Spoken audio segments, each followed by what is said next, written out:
तो एक बार फिर से आप सभी का स्वागत है। बात करते हैं अब मीन लगन वालों के लिए। मीन लगन वालों के लिए शनि जो कि मकर में वापस आ रहे हैं 12 जुलाई से, उनका इफेक्ट कैसा रहेगा?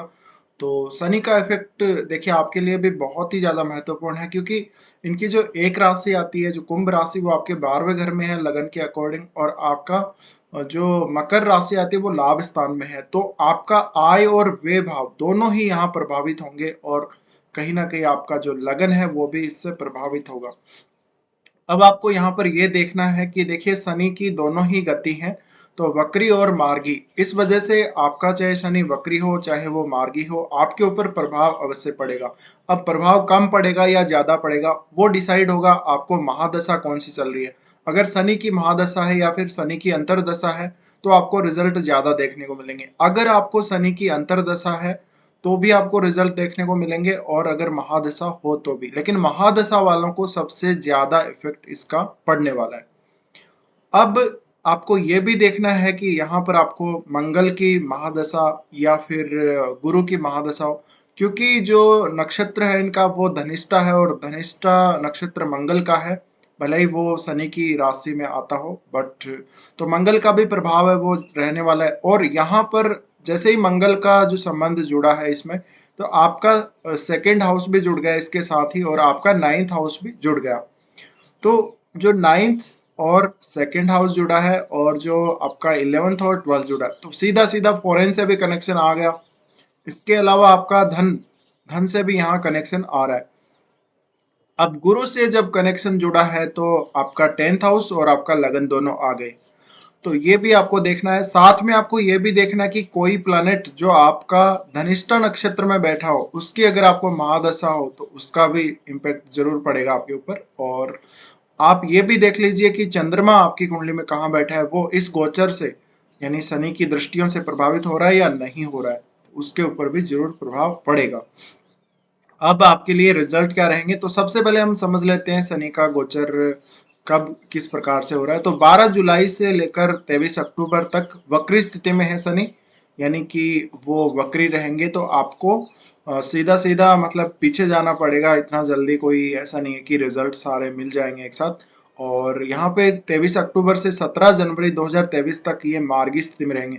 तो यहाँ पर भी इनकी जो स्पीड है वो अच्छी खासी रहेगी, और यहाँ पर ये सबसे ज्यादा एक्टिव रखेंगे आप लोगों को। तो अब बात करते हैं, हम कुंडली पे आ जाते हैं सीधा और देख लेते हैं कि आपको प्रभाव क्या देखने को मिल सकते हैं।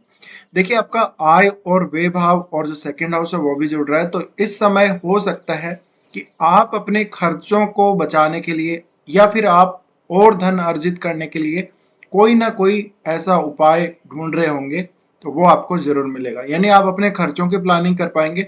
आप जो भी अर्निंग करते हैं, जो भी पैसा आप कमाते हैं, उसके भी आप अच्छे से यहाँ प्लानिंग कर सकते हो।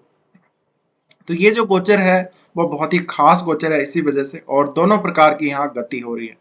तो यहाँ पर जो इनकी राशि आ रही है कुंभ राशि, वो आपके 12वें घर में आ रही है। तो अब यहाँ आपको ये देखना है कि जब तक शनि वक्री स्थिति में है, जब तक वक्री स्थिति रहेगी तब तक आप थोड़ा सा पीछे जाइए। और 2020 का वो समय देखिए, लगभग जून जुलाई के आसपास का, उसके बाद का समय आप ले लीजिए, और अभी तक का वहां से समय लीजिए जब जब शनि मकर में रहे हैं। तो आपके कौन कौन से जो इनकम सोर्स थे उस टाइम, और आपके कौन कौन से ऐसे भी काम कुछ हुए होंगे जहां पर पैसा कहीं फंसा होगा, और कुछ ऐसे काम भी रहे होंगे जहां पर आपने पैसा खर्च करना था बट आपने किया नहीं वो पैसा खर्च। तो वो पैसा खर्च आपका अब होगा, और आपका कहीं पर पैसा अटका हुआ है, पैसा नहीं मिल रहा है, वो अब आपके पास आएगा। तो ये बहुत ही ज्यादा जरूरी है आपको देखना। और कुछ जो पहले के काम हैं, जो पुराने काम जो अभी तक हुए नहीं हैं, जिनकी प्लानिंग आपने करके छोड़ दी, तो वो काम अब आपको कब तक पूरे करने हैं। देखिए शनि का जो वक्री काल है जब तक 23 अक्टूबर तक, तब तक आपको वो सारे काम पूरे करने हैं। उसके बाद मार्गी वाला जो पीरियड है 23 अक्टूबर के बाद से लेके 17 जनवरी तक, तब आप कोई नया प्लानिंग कर सकते हो, कुछ ना कुछ नया स्टार्ट करना चाहते हो, या एक नई बिल्कुल जर्नी स्टार्ट करना चाहते हो अपनी लाइफ की, तो वो कर सकते हो। अब हो सकता है कि आपका कोई फॉरेन टूर हो जिस पर पैसा खर्च होना था, या आपका कोई भी 12वें घर से जुड़ा हुआ कोई और खर्चा हो सकता है, उसके लिए अब आपको पैसा खर्च करना पड़ेगा। साथ में यहाँ पर गुरु से इनका संबंध जुड़ रहा है, तो आपको जरूर यहाँ पर आपके 10th हाउस से रिलेटेड भी प्रभाव यहाँ पर सामने आएंगे। तो एक अच्छा जॉब भी मिल सकता है, क्योंकि लाभ स्थान में है, तो जैसे ही ये मार्गी होने लगेंगे तो धन की वृद्धि होगी। अब धन की वृद्धि होने में आपको नई जॉब भी मिल सकती है, या हो सकता है कि आपकी जो इनकम के सोर्स हैं वो डबल हो सकते हैं। तो ये आपको ध्यान देना है यहाँ पर। और साथ में शनि की अगर दृष्टियों की बात करें तो सबसे पहले तो लगन को ही वो देख रहे हैं यहाँ से। तो जो भी आप डिसीजन लेने वाले हैं धन संबंधी, वो बहुत ही ज्यादा कड़क डिसीजन लेंगे, यानी आप अपने डिसीजन पे अडिग रहेंगे, आप बदलेंगे नहीं, परिस्थितियां कुछ भी हो। इसके साथ ही शनि का जो ये प्रभाव है कहीं ना कहीं आप में थोड़ा सा ऐसी प्रवृत्ति दे सकता है कि आप हर काम पैसे के लिए करें। इसके अलावा ये भी हो सकता है कि आप बहुत ज़्यादा सोच विचार करेंगे अपने धन के लिए, अपने इनकम सोर्स के लिए, और इसका नतीजा ये रहेगा कि आप हो सकता है अपनी अर्निंग को डबल भी कर लें, और हो सकता है आप बहुत ज़्यादा चिंता से भी घिर जाएं। बट यहाँ पर आपके खर्चे भी जरूर होने, क्योंकि जो दूसरी राशि है इनकी कुंभ राशि जिधर ये अगला गोचर कर रहे हैं वो आपके 12वें घर में आ रही है, तो आप अपने खर्चों के बारे में बहुत ज्यादा चिंतित रहने वाले हो। सीधा सीधा ये पॉइंट यहाँ से निकल के आता है।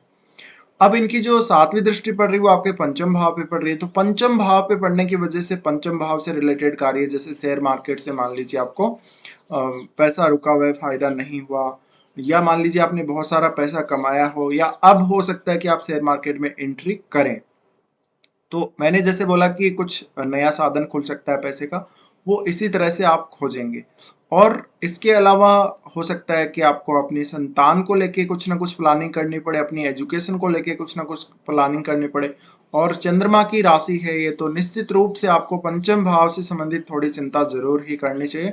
और यहाँ पर आपके क्योंकि इमोशंस भी हैं, तो बहुत ज्यादा इमोशनल आपको नहीं होना है, अपने आप को कंट्रोल अवश्य रखना है। और साथ साथ में आपके प्रेम संबंध यहाँ प्रभावित हो रहे हैं, तो प्रेम संबंध प्रभावित हो रहे हैं तो हो सकता है कि आपका कोई लवर होगा, कोई पहले का कोई प्रेमी या प्रेमिका हो सकती है जो आपकी लाइफ में फिर से आए, ये भी चांस यहाँ बनता है।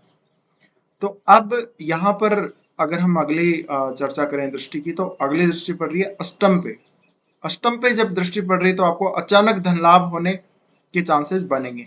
और अचानक धन लाभ प्रॉपर्टी वगैरह में, या फिर आपके इन-लॉज से, कैसे भी हो सकता है। या फिर आप अष्टम भाव से रिलेटेड कोई कार्य कर रहे हो, या ऐसा भी हो सकता है कि अष्टम भाव से रिलेटेड आपको कोई काम मिल जाए। तो ये सब संभावनाएं बनती हैं।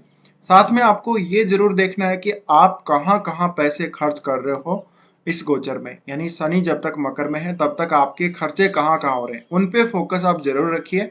और आप ध्यान से देखिए कि आपको रिजल्ट क्या मिल रहे हैं, तो उससे आप शनि के गोचर को बहुत ही अच्छे से समझ पाएंगे। तो आप ये भी देखेंगे कि जो कुछ पेंडिंग खर्चे रह गए थे पहले के, वो खर्चे अब आप करने वाले हो, कुछ ऐसे चांसेस आपको बनेंगे। अब वो आप खर्चे करेंगे या नहीं करेंगे, वो आपके ऊपर भी डिपेंड करता है कि आप हो सकता है उनको अवॉइड भी कर दे। अब यहाँ पर क्योंकि गुरु प्रभावित हो रहे हैं, तो आपका जो इंट्यूशन पावर एक तो वो बढ़ सकता है।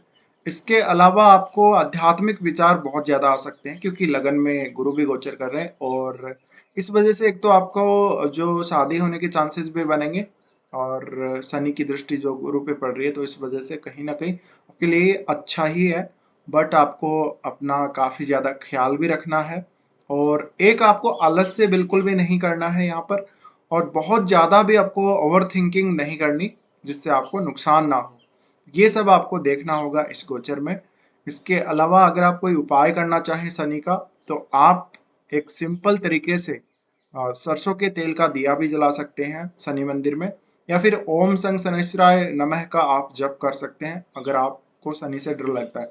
बट आपको इस शनि के गोचर से बिल्कुल भी नहीं डरना, क्योंकि ये शनि का गोचर इसीलिए हो रहा है कि कुछ जो पेंडिंग बचे हुए काम हैं उनको वो पूरा करेंगे, और उसके बाद वो आगे जाएंगे।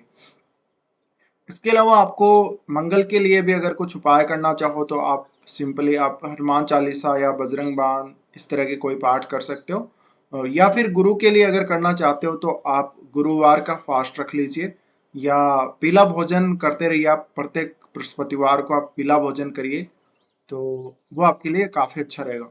तो मेनली जो प्रभावित होगा शनि के इस गोचर में, आपका फाइनेंशियल जो फील्ड है आपकी लाइफ का, वो बहुत ही ज्यादा प्रभावित होने वाला है। और आपका इनकम और आपका जो एक्सपेंडिचर है वो बहुत ज़्यादा उस पर प्रभाव पड़ रहा है, ये आपको देखना होगा। तो फिलहाल इस वीडियो को देखने के लिए आप लोगों को धन्यवाद।